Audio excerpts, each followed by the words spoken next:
seen this abstract publication circulation, I was concerned about it for a number of reasons. So first and foremost, we have to understand that there's been a shift in understanding of heart disease over the years, that we know now it's a chronic inflammatory condition that is exacerbated by something called insulin resistance, which we talked about on the show before, which is related to poor lifestyle. Now, what this abstract has shown, what this research has shown, is that markers associated with increasing the risk of heart attack and probably even progression of underlying heart disease in people who've already got some heart disease has been significantly increased risk from 11% at 5 years, risk of heart attack, to 25%. Now, that's a huge increase. If this is true, then it's very concerning indeed. But in medicine, in good science, we never rely on one study.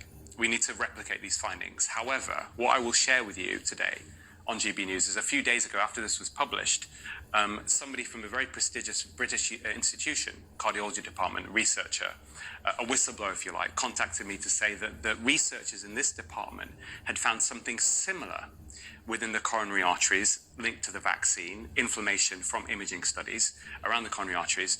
And they had a meeting, and these researchers at the moment have decided they're not going to publish their findings because they are concerned about losing research money from the drug industry. Now, this person was very upset about it, and I wanted to obviously share this on GB News today.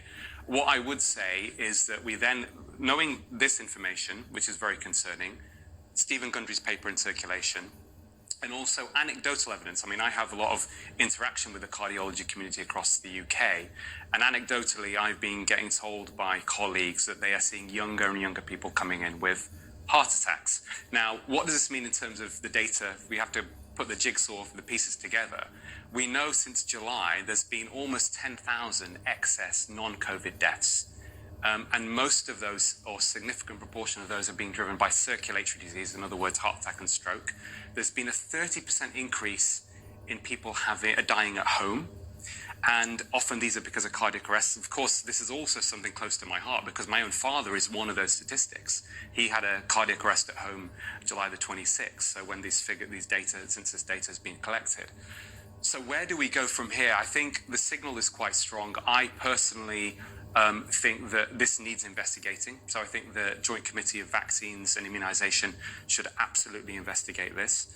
I think that the researchers, I really hope that they take a look in the mirror and realise, the ones from where this whistleblowers come from, they realise that they should publish this stuff because their duty primarily is to patients, not the interests of the drug industry. And I think the third thing, and this has been a discussion that's been ongoing, I think now it's high time that policymakers around the world put an end to the mandates. Because I think if this signal is strong and if it's correct, then history will not be on their side and the public will not forgive them for it, Alex. So this is very concerning. It needs investigating, and hopefully it can be resolved very soon. I think the other thing to mention as well, we shouldn't ignore the other possibilities of why there's been an increase in heart attacks. So part of the stuff I've done in my research and analysis over the years is looking at the lifestyle factors that drive heart disease and heart attacks.